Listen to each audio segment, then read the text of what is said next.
하나님 말씀 보시겠습니다. 하나님 말씀은 사사기 12장 1절에서 15절까지 말씀, 12장 전체를 보시겠습니다. 에브라임 사람들이 모여 북쪽으로 가서 입다에게 이르되 내가 암몬 자손과 싸우러 건너갈 때에 어찌하여 우리를 불러 너와 함께 가게 하지 아니하였느냐. 우리가 반드시 너와 내 집을 불사르리라 하니 입다가 그들에게 이르되 나와 내 백성이 암몬 자손과 크게 싸울 때 내가 너희를 부르되 너희가 나를 그들의 손에서 구원하지 아니한 고로 나는 너희가 도와주지 아니한 것을 보고 내 목숨을 돌보지 아니하고 건너가서 암몬 자손을 쳤더니 여호와께서 그들을 내 손에 넘겨주셨거늘 너희가 어찌하여 오늘 내게 올라와서 나와 더불어 싸우고자 하느냐 하니라. 입다가 길앗 사람을 다 모으고 에브라임과 싸웠으며 길앗 사람들이 에브라임을 쳐서 무찔렀으니 이는 에브라임의 말이 너희 길앗 사람은 본래 에브라임에서 도망한 자로서 에브라임과 므낫세 중에 있다 하였음이라. 길앗 사람이 에브라임 사람보다 앞서 요단강 나루턱을 장악하고 에브라임 사람의 도망하는 자가 말하기를 청하건대 나를 건너가게 하라 하면 길앗 사람이 그에게 묻기를 내가 에브라임 사람이냐 하여 그가 만일 아니라 하면 그에게 이르기를 시볼렛이라고 발음하라 하여 에브라임 사람이 그렇게 발음을 말하지 못하고 시폴렛이라고 발음하면 길르앗 사람이 곧 그를 잡아서 요단강 나루턱에서 죽였더라. 그때 에브라임 사람의 죽은 자가 4만 2천 명이었더라. 입다가 이스라엘의 사사가 된 지 6년이라 길르앗 사람 입다가 죽음에 길르앗에 있는 그의 성읍에 장사되었더라. 그 뒤를 이어 베들레헴의 입산이 이스라엘의 사사가 되었더라. 그가 아들 30명과 딸 30명을 두었더니 그가 딸들을 밖으로 12집 보냈고 아들들을 위하여 밖에서 여자 30명을 데려왔더라. 그가 이스라엘의 사사가 된 지 7년이라. 입산이 죽음에 베들레헴에 장사되었더라. 그 뒤를 이어 스불론 사람 엘론이 이스라엘의 사사가 되어 10년 동안 이스라엘을 다스렸더라. 스불론 사람 엘론이 죽음에 스불론 땅 아얄론에 장사되었더라. 그 뒤를 이어 비라돈 사람 힐렐의 아들 압돈이 이스라엘의 사사가 되었더라. 그에게 아들 40명과 손자 30명이 있어 어린 낙이 70마리를 탔더라. 압돈이 이스라엘의 사사가 된 지 8년이라. 비라돈 사람 힐렐의 아들 압돈이 죽음에 에브라임 땅 아말렉 사람의 산지 비라돈에 장사되었더라. 아멘. 제 설교 내용이 저는 좀 쉽다고 생각을 했는데 어렵다고 하시는 분들 좀 있어요. 뭐 여러 번 들어봐야지 된다고 하시는데 그냥 뭐 제가 맨날 똑같은 얘기 하니까요. 그냥 설교 자주 들으시고 그러시면 제가 무슨 얘기를 하는지 그리고 설교를 들으실 때 그 기존에 알고 있던 만약 이건 이럴 것이다 라고 생각하시고 들으시면 많이 힘드실 거예요. 예, 그러니까 사사기 내용을 보실 때도 사사는 그러니까 우리의 편익견이라고 하죠. 사사는 좋은 사람. 왜냐하면 하나님의 일을 하는 사람이니까. 그리고 사사가 행한 것은 하나님께서 시켜서 한 거니까 다 옳은 행동이다. 라는 편익견을 갖고 말씀을 읽어 가신다면 또 설교를 들으신다면 좀 힘드실 거예요. 자, 이런 것을 내려놓으시고 막 본문에서 과연 무엇을 얘기하고 있는지 거기서 하나님께서는 과연 무엇을 나타내시려고 하는 건지 그리고 누가 말했는지를 좀 중점적으로 보시고 생각을 하시면서 말씀을 들으셨으면 좋겠습니다. 자, 지난 본문에서 이제 그 입다가 서원을 기도를 해서 자기 딸을 번제로 드리는 사건이 나와요. 자, 입다가 자기 딸을 드리는 거에 대해서 굉장히 괴로워해요. 그죠? 너는 나를 참담하게 하는 자로다. 왜 네가 나와가지고 너로 하여금 이거 하나님께 약속한 건데 이거 그래가지고 결국은 번제로 드렸다. 뭐 다른 학설에 의하면 뭐 처녀로 늙어 죽게 했다. 뭐 이런 얘기가 있는데요. 하여간 이런 일을 괴로워해요. 그러면 이렇게 그 딸을 사랑하고 괴로워한다면 그냥 무효하면 되잖아요. 안 바치면 되잖아요. 뭐 하나님께 뭐 서원했다는데 그 약속 파기하면 안 돼요? 근데 왜 있다는 그 약속을 파기하지 않고 왜 지켰을까요? 그냥 우리의 생각에는 하나님께 서원했기 때문에, 하나님과 약속했기 때문에 반드시 지켜야 된다라고 생각을 해요. 그런데 말씀 속에서 보면 하나님께 약속해놓고 약속 안 지킨 사람들 되게 많아요. 안 지켜도 되잖아요. 그런데 그렇게 하지 않았어요. 왜 그러냐면 이 입다가 길르앗 장로들하고 약속을 했어요. 싸우기 전에, 전쟁에 나가기 전에. 어떤 약속을 했냐면, 내가 너희를 대신하여 나가서 싸우면 내가 너희의 머리가 되겠느냐라고 약속을 한 거예요. 그러면 길르앗 장로들이 약속을 했잖아요. 머리가 되겠다. 근데 이제 전쟁에서 싸워서 이겼잖아요. 이기고 왔는데 하나님께 약속한 내용을 이 혼자만 한 게 아니라 주변 사람들도 다 알고 있었고 길르앗 장로들도 알고 있는 내용이에요. 그러면 이 하나님께서 나가서 싸우게 하셨다라는 명분을 갖고 있는 이 입다가 만약에 이 약속을 안 지키면 장로들도 약속을 안 지킬 거란 말이에요. 자신들의 머리로 안 삼을 거란 말이에요. 이 전쟁이 없었다면 입다가 이스라엘의 그 머리가 될 수 없었어요. 그래서 그 자신이 하나님과 한 약속을 지키는 것을 보여줘야지만이 이스라엘의 장로들도, 길르앗의 장로들도 자신과의 한 약속을 지킬 것이다 라고 했기 때문에 자신의 딸을 번제로 바친 거예요. 이것을 보면서 인간이 얼마나 완악하고 이런 그 죄성이 풍부한지를 우리는 말씀 속에서 찾아갈 수 있는 거예요. 참 재밌는 사실은 뭐냐면 그 하나님께서 이스라엘 백성들을 출애굽시키시고 절기를 지키라고 말씀하셨잖아요. 여러분들도 잘 알고 있는 뭐 유월절을 지켜라, 뭐 초막절을 지켜라, 뭐 수장절을 지켜라, 뭐 이런 얘기를 하세요. 그래서 출애굽기나 뭐 민수기나 신명기 통틀어 가지고 그 절기를 지키라고 말씀하시는데 참 신기한 게 이때부터 언제까지냐면 히스기야 왕 때까지 절기를 안 지켜요. 하나님께서 지키라고 하는. 그제서야 지켜요. 한참 뒤에요. 그런데 오늘 요 12장 바로 전에 보니까 그 39절에 보니까 이것이 이스라엘의 관습이 되어서 이스라엘 딸들이 해마다 가서 길르앗 사람 입다를 위하여 나흘씩 애곡하더라. 이런 사람들이 만든 절기는 잘 지킨단 말이에요. 하나님께서 지키라고 한 건 지키지 않고 본인들이 기념하는 절기는 잘 지켜요. 이것이 또 어디에서 나오냐면 그 에스더서에 보면 불임절이라고 나와요. 그 얘기 기니까 에스더서를 한번 읽어보세요. 그 불임절에는 하나님께서 지키라고 준 절기가 아니라 그들이 지키려고 한 거예요. 그래서 사람들이 그 지키는 절기는 뭘 얘기하냐면 인간들이 행한 그 행위를 기념하고자 하는 절기란 말이에요. 유월절이나 초막절이나 뭐 수장절이나 이런 것은 하나님께서 행하신 일을 기념하는 절기예요. 그런데 오늘 그 바로 전에 본문에서 나온 뭐 그 입다의 딸을 기념하는 것이나 아니면 에스더서에 나온 불임절이나 이런 것은 하나님께서 행하신 일을 기념한다기보다도 인간들이 행한 그 행위를 기념하는 절기, 이런 것은 또 잘로 지키는 거예요.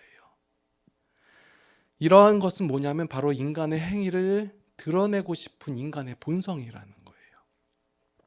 우리들도 보면 우리들이 행한 것들, 우리들이 만들어 놓은 것들, 하나님께서 하셨다, 하나님의 은혜입니다, 하나님께서 이루셨습니다라고 말은 하면서도 실제적으로는 그것을 기념하는 내용 속에서는 인간의 헌신이나 노력이나 열정, 이런 것들을 기념한다라는 거예요. 이것이 바로 죄의 본성이에요. 성경에서는 이러한 것들을 비교하면서 대조하면서 하나님께서 행하신 것과 인간이 행하신 것, 과연 무엇을 기념해야 되는 것인가 라고 보여주는 거예요. 그래서 이 사사기에서 보여준 인간들의 모든 행동들은 바로 하나님 보시기에 악하다라는 거예요. 그가 이방인이든 아니면 이스라엘 사람이든 아니면 사사이든 상관없이 모두 다 악하다라는 거예요. 우리는 흔히 보기에 이스라엘 백성이 행했으니까, 사사가 행했으니까 하면서 그것에 대해서 좀 구분을 하려고 그래요. 근데 성경에서 보여주고 있는 내용은 모든 종류의 인간들은 다 악하다라는 것을 말씀 속에서 보여주고 있는 거예요. 하나님께서 세우신 사사라가 할지라도 별반 차이가 없다라는 거예요. 하나님께 서원을 했다고 해서 그것이 모두 정당화되는 것은 아니에요. 어떤 사람이 만약에 하나님께 제가 이러한 그 약속을 하고 서원을 이루고자 합니다 하면 막 사람들은 이게 언제 나오냐면 제가 선교사님들이나 아니면 목회자들을 막 비하하는 게 아니라 이런 마음을 할 때가 많이 있어요. 내가 하나님께 약속했기 때문에 나는 죽음을 불사르고 간다 하면서 본인은 간다 칠더라도 수많은 사람들에게 피해를 입히는 경우가 있었기 때문에 종종 있기 때문에 이런 거 얘기하는 거예요. 그런 하나님께 약속했다, 서원했다에 가서 그의 모든 행동이 정당화되는 것은 아니다라는 거예요. 여러분들이 입다 사건만 보더라도 입다가 지금 하나님께 서원하고 약속하고 그 약속을 신실하게 지켰다라고 해가지고 그 행동이 정당화될 수 없는 거예요. 그런데 왜 이걸 정당화시켜요? 보십시오. 하나님께 서원한 것은 그의 가장 소중한 자식을 바칠 때까지 라도 해서 하나님께 한 약속을 지켰습니다라고 왜 이것을 미화하냐고요. 성경에서 드러내고자 하는 것은 이러한 모든 행동이 바로 죄인들의 모습이다라는 것을 보여주고 있는데, 하나님께서 이 사사에게 시킨 것은 뭐냐면 이스라엘을 구원하라예요. 너의 힘, 너의 능력으로, 너의 지략으로 하는 것이 아니라 내가 구원하겠다라고 말씀하시는 거예요. 이것에는 아무런 조건도 없었고 준비도 없었어요. 단지 사사 스스로 보기에 내가 믿음이 없으니까 서원을 하는 거예요. 입다에게 가서 그냥 싸워서 이기면 이기리라 하는 거예요. 그런 사건을 기도원 때에도 보였고 그 밑에서도 보였고 다 보여줬잖아요. 그러면 서원 기도를 할 필요가 없는 거예요. 그런데 왜 입다가 왜 서원 기도를 한 거예요? 스스로의 믿음이 없었기 때문에. 내 실력도 안 됐고 준비도 안 됐고 능력도 안 되는 걸 알기 때문에, 자신을 바라봤기 때문에 이러한 서원 기도를 하는 거예요. 무엇인가 내가 열심을 내고 정성을 보여야지만 하나님께서 내 앞에 있는 이 문제를 해결해 주실 것 같은 이 마음 때문에 그래요. 이것은 지금 부단히 기독교에 있는 대부분의 사람들이 이 마음을 품고 있어요. 하나님께서 나에게 은혜를 주시는데, 아니 내 앞에 있는 문제를 해결해 주실 길을 원하는데 내가 갖고 있는 것이 아무것도 없어요. 그러니까 내가 하나님께 허신과 열정을 보여드리는 거예요. 그걸로 인해서 하나님의 마음이 감동받아서 내 문제를 해결해 주시지 않을까, 내게 은혜를 더하시지 않을까. 근데 하나님께서는 나의 어떠한 모습과 상관없이 은혜를 주신다고 약속을 하셨거든요. 이것은 바로 하나님의 자녀가 된, 우리가 하나님의 자녀가 되었기 때문에 하나님께서 하나님의 자녀에게 보여주시는 한량없는 은혜라는 거예요.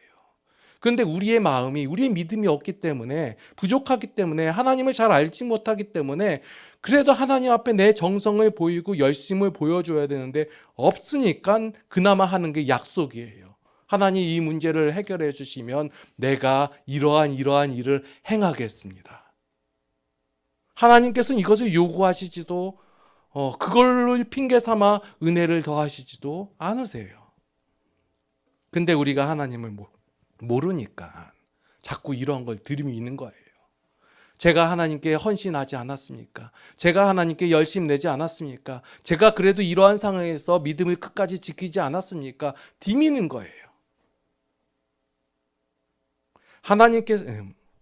하나님께서는 어떠한 대가도 요구하시지 않고 은혜로 주셨지만 이 은혜로 받아들이지 못하는 이 인간의 본성 때문에 그렇게 행한다는 거예요.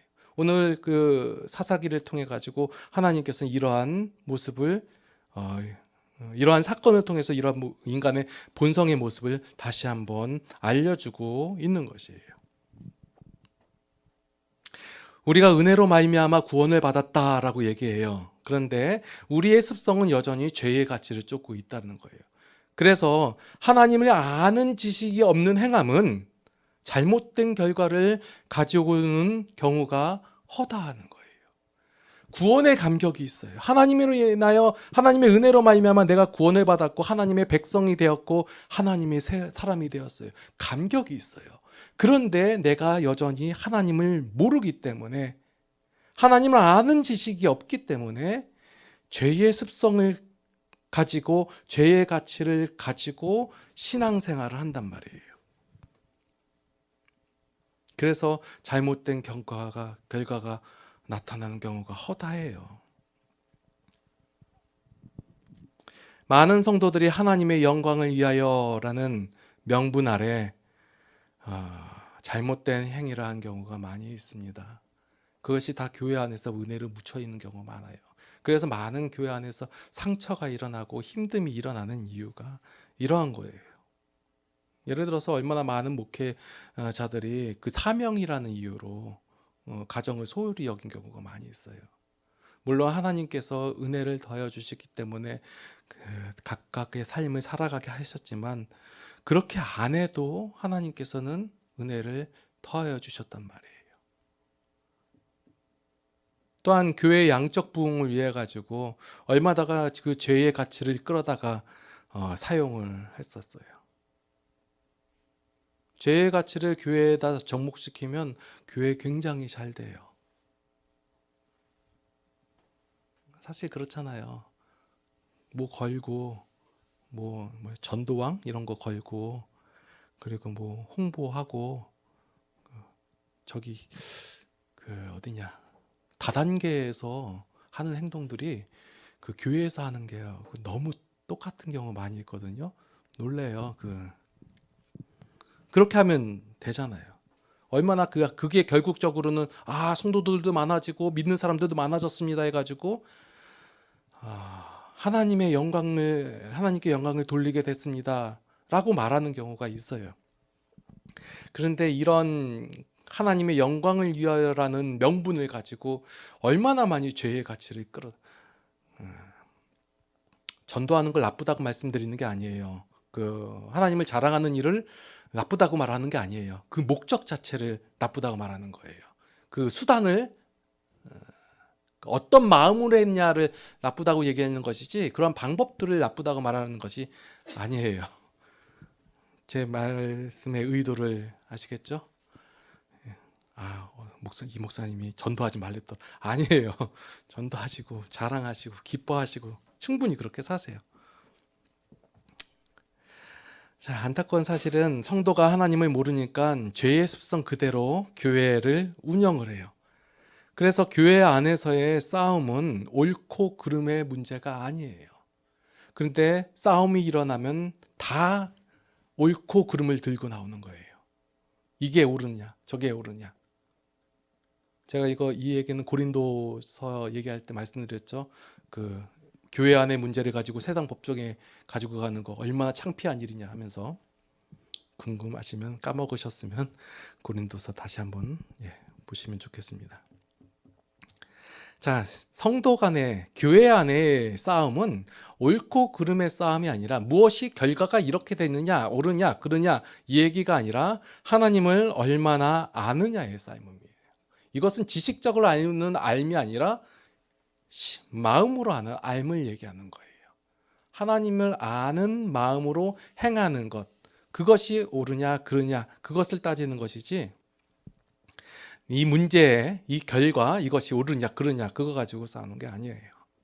그런데 대부분 교회 안의 싸움은 다 그런 거잖아요. 네가 잘했냐, 네가 못했냐, 이렇게 하면 옳으냐 그르냐. 질문 던질게요. 교회 안에서 돈 가지고 싸워요. 옳아요? 틀려요? 교회 안에서 누가 잘못을 행했어요. 세상 법정에 갈 만큼 잘못한 일을 했어요. 자, 옳아요? 틀려요? 말씀드렸죠? 이런 거 가지고는 옳고 그름 따지는 게 아니라고. 그럼 뭐냐고요? 정의는 죽었습니까? 죄인들 사이에 무슨 정의가 있어요?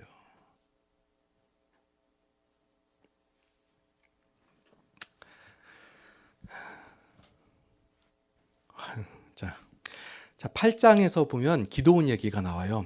자, 기드온이 아말렉과의 싸움에서 이겼을 때, 싸우고 있는 중에 에브라임 지파 사람들이 와가지고 시비 거는 내용이 나와요. 그랬더니 기드온이 뭐라고 얘기하냐면 내가 당신 내가 훨씬 더 잘합니다. 우리는 아무것도 아닙니다라고 막 굽실거리는 내용이 나오거든요. 예. 그런데 오늘 보니까 또 똑같은 얘기가 나와요. 입다가 이제 싸움에서 이기고 오니까 에브라임 지파 사람들이 와가지고 왜 우리 안 불렀냐? 그러면서 이제 하나 더 붙여요. 니네 집 내가 불사를 거야라고 얘기해요. 자, 한번 예전에 그 기드온 때 그랬으니까 그래서 그 전리품도 같이 뭐 나눠 먹고 막 그렇게 했어요. 한번 맛을 봤어요. 그러니까 또 길르앗 지파가 또 싸워서 이기니까 오는 거예요. 또 어거지를 부리고 있는 거예요. 자, 그런데 8장과 오늘 12장하고는 상황이 달라요. 자, 8장에서는 기드온이 왜 에브라임 지파 사람들의 말을 듣고 그들에게 그 전리품도 나눠주고 뭐 그러냐면 그때 상황이 아니었어요. 전쟁을 하고 있었고 아직까지 기드온이 왕들을 제압하지 못했고 중간에 있었단 말이에요. 아직 그 어떤 결과를 끌어내지 못한 그 상황. 그랬기 때문에 에브라임 지파하고 싸울 만한 여력이 없었기 때문에 그렇게 대한 거예요. 그런데 오늘 그 에브라임 지파 사람들이 왔을 때 보면 입다가 이미 전쟁에서 승리되어 있는 상태이고 그 전투력도 굉장히 그러니까 승리 때문에 좋아 있는 상태이니까 에브라임 지파 사람들이 이렇게 나오니까 어떻게 해요? 싸우는 거죠. 사람 다 똑같아요. 내가 힘이 약하면 굴복하고 힘이 세면 싸우고 이러한 모습들을 보여주면서 우리는 이 말씀을 읽으면서 뭘 생각해야 돼요? 그러면 전략적으로 해야 되는구나. 내가 아직 싸움 실력이 안 되니까 굽실거리고 싸움 실력이 있으면 싸워서 이겨야겠구나. 하나님께서는 이 모습을 보여주면서 하나님을 알지 못하는 인간들의 완악한 모습을 보여주고 있는 거예요. 자, 이 싸움을 인해 가지고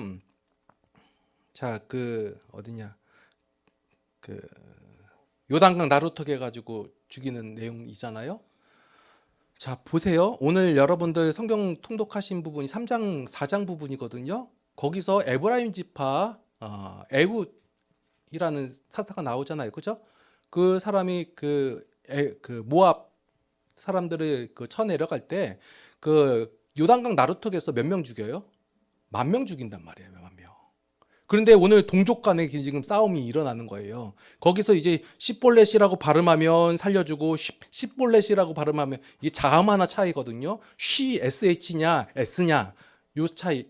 쉽게 설명드리면 경상도 사람 보고 쌀 해봐 했는데 살 그러면 죽여버리고 이런 내용이에요. 그래서 몇 명 죽여요? 42,000명 죽어요. 아니 외국 이방 족속하고 전쟁에서 싸움에서는 결국 뭐 10,000명 정도밖에 안 죽이는데 이 동족 간의 싸움 속에서는 42,000명이나 더 죽이는 거예요. 아니 외부의 침략에 의해서 했을 때 전쟁에서 이스라엘 사람들이 죽는 경우는 별로 없어요. 그렇게 많이 안 나와요. 그냥 고생했다, 침략당해서 먹을 거 뺏겼다 요 정도 선인데 동족 간의 알력에 의하여 싸움에서는 동족들이 이렇게 많이 죽어나가는 거예요. 이런 걸 보여주면서 인간이 얼마나 하나님을 알지 못하는 이 인간들의 행함이 얼마나 죄악된 행동이고 만행인지를 보여준 사건이 오늘 본문 속에서 나오는 거예요. 이 입다 이후에 7위 기간도 짧아요. 6년밖에 안 돼요. 이 입다 이후에 입산, 엘론과 압돈 이렇게 있죠. 이 사람들도 하나님께서 사사를 세우신 사람들이에요. 그런데 이들의 행적 이런 것은 기억이 안 돼 있어요. 다만 평화가 있었다는 것은 하나님의 일하심이 있었다는 증거예요. 그러나 이 사사들의 행함은 여전히 죄인들의 모습과 다름이 없었다예요. 그것을 어떻게 알 수 있냐라고 했더니 자, 입사 한번 볼게요. 입사는 아들 30명과 딸 30명 있었는데, 자, 아들들 위해서는 밖에서 여자 30명을 데려왔고, 딸들은 바깥으로 시집을 보냈다라는 얘기 있죠. 이게 그냥 단순히 그냥 장가 보내고, 뭐 딸 시집 보내고 뭐 이런 얘기가 아니라, 그 앞에 사사기 앞에서 보면 무슨 내용이 나오냐면, 너희 딸들을 그 이방 족속에게 주지 말고, 지금 이스라엘은 지파 그러니까 로 움직이는 뭐라고 해야죠? 그런 민족, 그 하나님께서 그 땅을 정해 주시고 그 지파 안에서 결혼하게 하셨어요. 그래서 그 안에서 결혼해 가지고 그 땅을 물려받아서 그 안에 살게 하셨는데, 이스라엘 사람들이 무슨 짓을 저질렀냐면, 그 이방 여자들하고 결혼함으로 말미암아 그들의 신을 섬기고, 자신의 딸들을 이방 족속에 보내가지고 그들의 신을 또 섬기게 하고, 이런 일을 해가지고 결국적으로 너희가 하나님을 멸시하는구나 해가지고 이 일들이 계속 일어났었잖아요. 그런데 하나님께서 세운 사사가 지금 그 일을 하고 있는 거예요. 밖으로 보냈다라는 게 뭐예요? 그 외국으로 보냈다는 거예요. 이것은 정치적인 역할이 강해요. 그 결혼이 그거잖아요. 그 동맹 맺는 거. 그러니까 딸들 30, 그 아들 30, 총 60개 지역의 그 사람들하고 그 평화 조약을 맺고 이런 일들을 한 거예요. 자기 딴에는 머리를 써가지고 한 것이지만, 이것이 결국 하나님께서 말씀하시기를 하나님의 명령을 어긴 것이고 너희가 하나님을 멸시한 것이다, 이 내용이 나오잖아요. 하나님께 쓰임을 받고 충성되이 살았다고는 하지만 하나님을 모르면 여전히 죄의 기준과 가치를 가지고 살 수밖에 없다라는 거예요. 이 나중에 나온 입산이나 압돈, 이 사람들 보면 무슨 일을 행했냐면, 이들이 하나님의 일하심으로 말미암아 이스라엘 가운데 평화와 화평이 있었지만, 이들이 결국 이스라엘의 머리 역할을 하고 왕의 역할을 해먹었다는 거예요.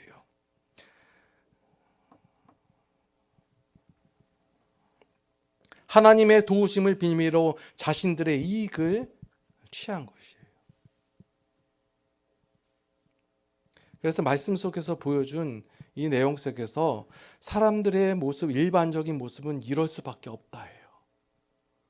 다 하나님이라고 얘기하고 여호와라고 말하고 있지만 그들의 행함은, 그리고 그들이 바라보고 있는 가치는 모두 다 죄의 가치고 죄의 행동을 하고 있다라는 거예요.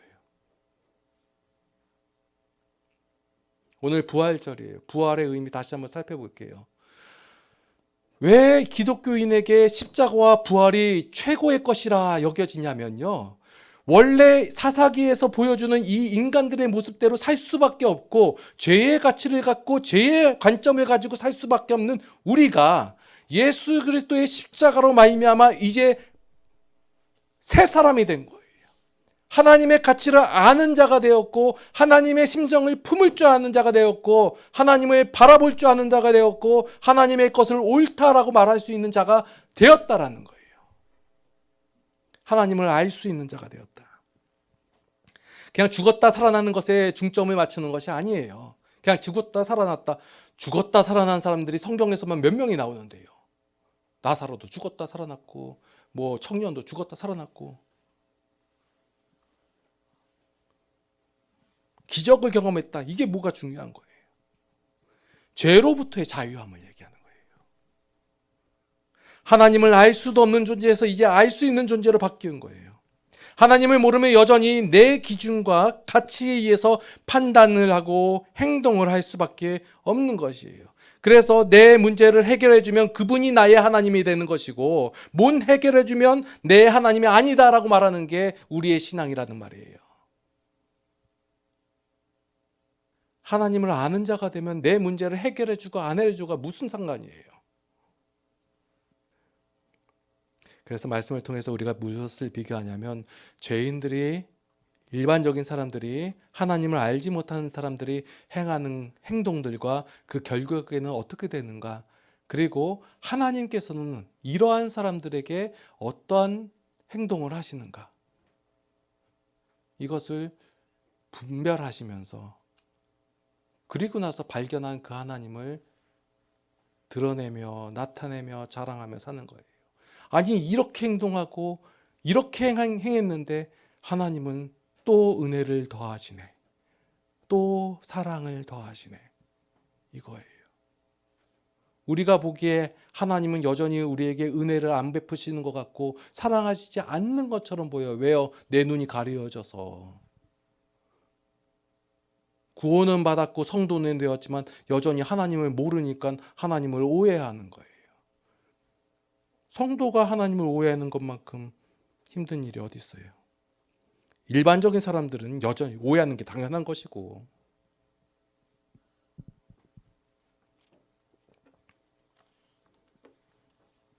아니 그럼 목사님 문제를 해결해 달라고 기도를 해야죠. 근데 뭘 기도해요? 라고 얘기할 수 있어요. 뭐 하나님이 계속 은혜만 주신다며요. 그럼 내 문제를 해결해 주시거나 안내해 주거나 내가 구하지 않아도 하나님께서 해 주신다면 그러면 우리는 무엇을 구해야 되나요? 여러분들 왜 기도하셔야 돼요? 무엇을 기도하셔야 돼요? 그래서 시원하게 말씀을 드릴게요. 우리 성도가 하나님의 마음과 원리를 알게 하여 주시고 하나님이 가치 있게 여기는 것도 내가 동일하게 가치 있게 여기게 해주세요라고 구하세요. 그러면 물론 하나님께서 여러분들의 기도를 다 받아주시고 여러분들의 문제를 해결해 주세요. 여러분들의 그 권하는 것, 소원하는 내용들 하나님께서 이루어 주실 거예요. 그런데 그보다 조금만 더 해서 하나님의 마음과 원리로 하면 그 하나님께서 내 문제를 해결해 주시든 해결해 주시든 크게 문제되진 않아요. 지혜도 더하여 주시고 그러면 그 하나님의 마음을 행하는 성도가 아는 성도가 행하는 모든 일은 괜찮은 거예요. 되는 거예요. 기도하시겠습니다. 하나님, 저희는 아직도 하나님의 것보다 죄의 것을 더 좋아합니다. 이러한 저희들을 용서하여 주시옵고 하나님의 것을 더 좋아질 수 있게 우리의 마음과 심정을 붙잡아 주시옵소서. 날마다 하나님을 알아가게 하여 주시옵고 그 하나님을 아는 힘으로 세상을 살아갈 수 있도록 인도하여 주시옵소서. 하나님의 심정과 하나님의 마음을 같이 우리의 마음도 변화되기를 원합니다. 하나님 이끌어 주시옵고 하나님 우리의 삶 속에서 어려운 일들이 있으면 하나님 저희들을 불쌍히 여겨주시고 긍휼히 여겨주시사 그 문제를 해결하여 주시옵소서. 이제는 우리 주 예수 그리스도의 무한하신 은혜와 하나님 아버지의 극진하신 사랑하심과 성령님의 감화 감동 교통 인도 보호 역사하심이 이제 하나님을 알아 세상 가운데서 죄와의 싸움에서 승리하기를 원하는 모든 성도들 머리 위에 이제로부터 영원토록 함께 하시옵기를 간절히 축원하옵나이다. 아멘.